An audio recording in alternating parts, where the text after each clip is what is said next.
Hey there. So today we're going to be diving deep into something I think a lot of us struggle with healing and moving on. Especially when you haven't gotten that closure, that feeling that something is unresolved. We'll be taking a look at how to heal without seeking closure, letting go, and moving forward. And I think you'll find some pretty interesting ideas here. Hmm. Yeah. It's funny, isn't it, how we often think of closure as something we get from someone else, like an apology or an explanation. Right, like we're waiting for that other person to give us permission to move on. Exactly. But the reality is, it's so much more about an internal shift. It really is. And sometimes, like, we even DO get that apology, and it still doesn't feel like enough? Right. So where do we even start if closure isn't this magical external thing we're waiting for? Well, that's what's so interesting about this source, right? It really dives into this idea of the myth of closure. Okay. It's about recognizing that true closure comes from within. Mm-hmm. And honestly, that can be incredibly liberating once you really grasp it. Liberating, yeah. But I can also imagine it being really tough. Like, how do you just accept that you might never know why something happened? That why can feel so important when you're hurting. Oh, absolutely. It's totally natural to crave those answers. Yeah. But what's fascinating is that constantly searching for that why, it can actually trap you in the pain. Imagine it like this. You're stuck in a maze, and you just keep running into the same dead end over and over again. Right. Instead of searching for that one elusive exit, what if you stepped back and looked at the maze from above? Okay. You might see a completely different path that you hadn't even noticed before. I see what you're saying. Yeah. But how do you actually do that? Like, how do you shift your perspective when it feels like that why is the only thing that matters? That's where the practical stuff comes in. Yeah. The source suggests a really powerful exercise. Write down all the questions you wish you had answers to, Okay. everything you wish had been said, and then take a deep breath and make a conscious choice to move forward, even without those answers. It's not about ignoring your feelings or pretending that they don't matter. Right. It's about acknowledging them and then deciding that they don't have to control your future. It's almost like you're taking back your power? Instead of being stuck in that why maze, you're creating your own map. Exactly. And that brings us to the next important step in healing without closure, releasing that emotional attachment. Yes. That feeling of still being connected to the person or the situation that hurt you, even when you know it's over. Yeah, think of it like an invisible cord, Hmm. a tie that keeps you connected to the pain of the past. Okay. Might sound a little out there, Yeah. but the source really emphasizes that unless you break that tie, Mm. it can really hold you back from truly healing. It's like trying to run a race while dragging a heavy weight behind you. Hmm. You might make some progress, but it's going to be a lot harder. So how do you actually break that emotional tie? Is it just a matter of willpower? Not quite. The source recommends taking the time to really process your emotions. Talk to a friend, journal, even consider therapy. It's about confronting those feelings, not Yeah. suppressing them. Right. There's also this really interesting visualization exercise where you imagine yourself actually cutting that cord, releasing that energy. Mm. It might sound symbolic, but sometimes symbolic actions can have a really powerful impact on our emotional state. I like that. It's about acknowledging those feelings, but then choosing to let them go rather than letting them define you. Exactly. And that leads us to another crucial element of healing without closure: forgiveness. Forgiveness. I have to admit, that can be a really tricky one. Sometimes it feels like you're letting the other person off the hook or minimizing what they did.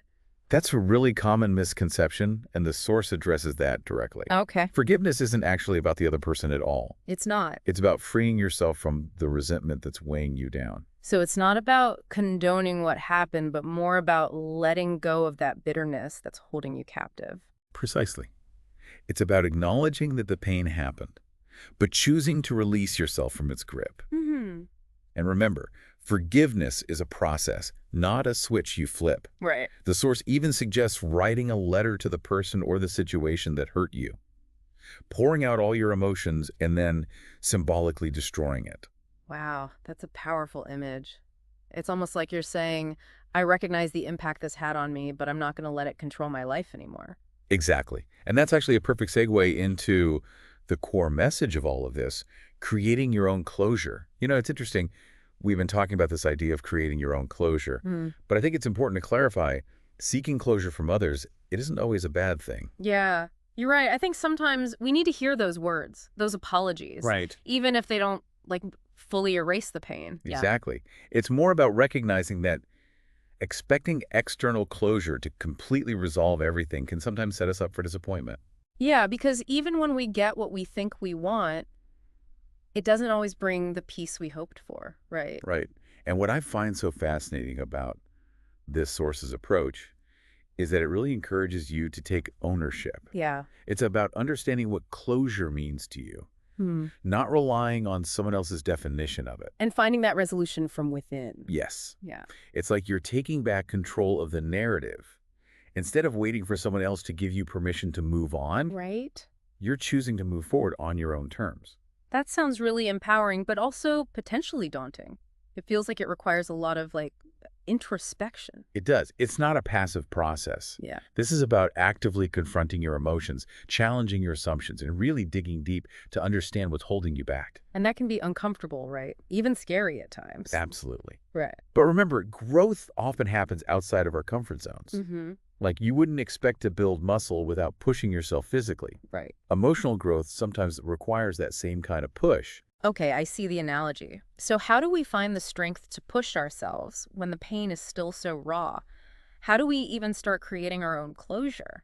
Well, one important aspect the source highlights is turning pain into wisdom. Hmm.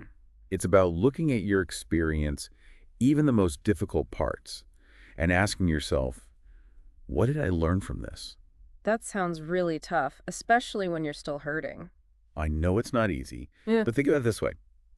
Imagine you're hiking a challenging trail. Okay. It's steep, it's rocky, you might even stumble a few times. Yeah. But when you reach the top Mm-hmm. and you look back at the path you've climbed, Yeah. there's a sense of accomplishment. Right. You might even see the beauty in the challenges you faced. Mm-hmm.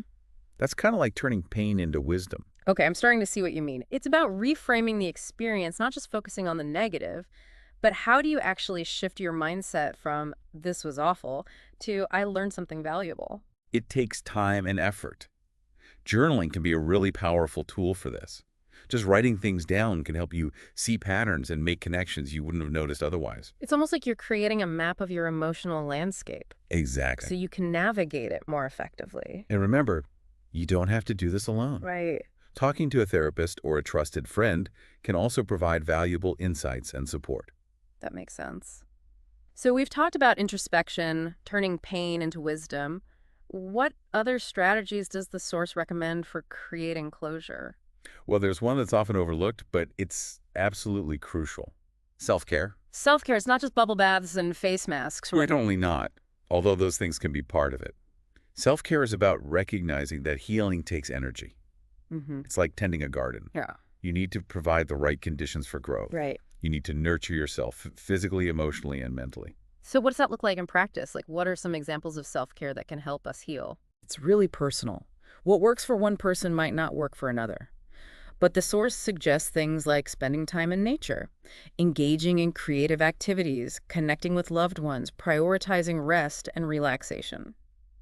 Yeah, it's about finding what fills your cup, Yeah. what helps you feel grounded and recharged. Exactly. And it's about making those things a regular part of your life, not just something you do when you're feeling completely burnt out. Because when you take care of yourself, you're better equipped to handle the challenges that life throws your way. You're building resilience. You're absolutely right.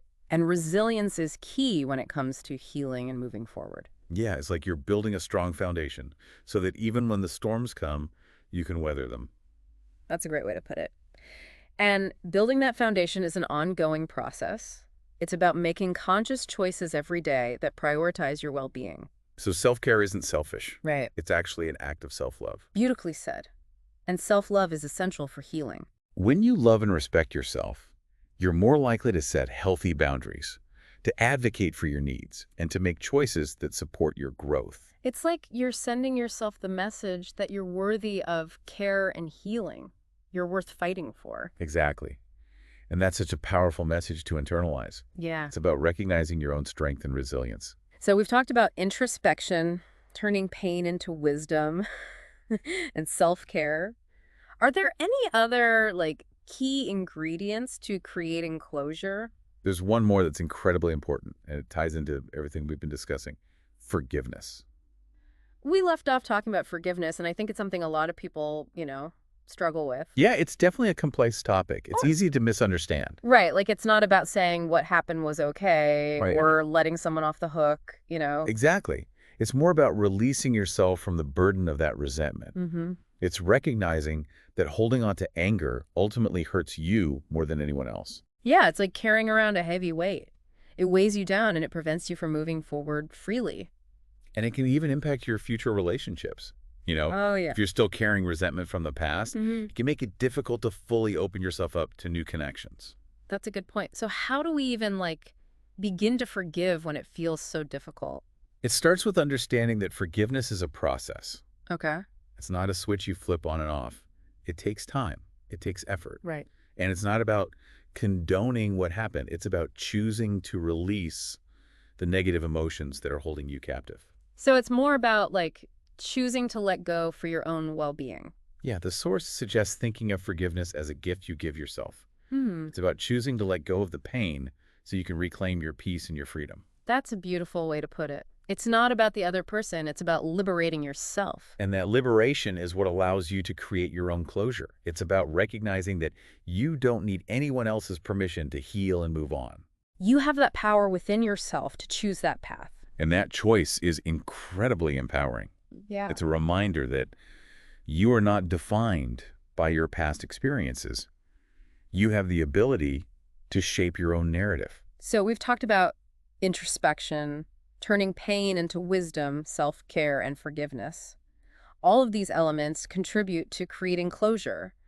But what does that actually look like in practice? What are some like tangible steps we can take? Well, it's different for everyone, Yeah. but it might involve setting healthy boundaries, Okay. reframing your perspectives, or seeking support from, trusted friends, family, or a therapist. It's about taking action steps that align with your values and your vision for yourself. And it's about being patient with yourself. Yeah. Healing takes time. There will be ups and downs. Right. But as long as you keep moving forward, even if it's just one small step at a time, Yeah. you're making progress. It's like a journey. There might be detours and roadblocks along the way, but you'll eventually reach your destination. And remember, the destination isn't like a fixed point. Right. It's a state of being.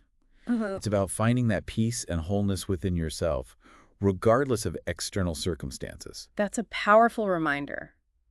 Closure isn't something you find, it's something you create. And you have the power to create it within yourself. This deep dive has been so insightful. I feel like I have a whole new understanding of what closure means. I'm glad to hear that. Mm-hmm.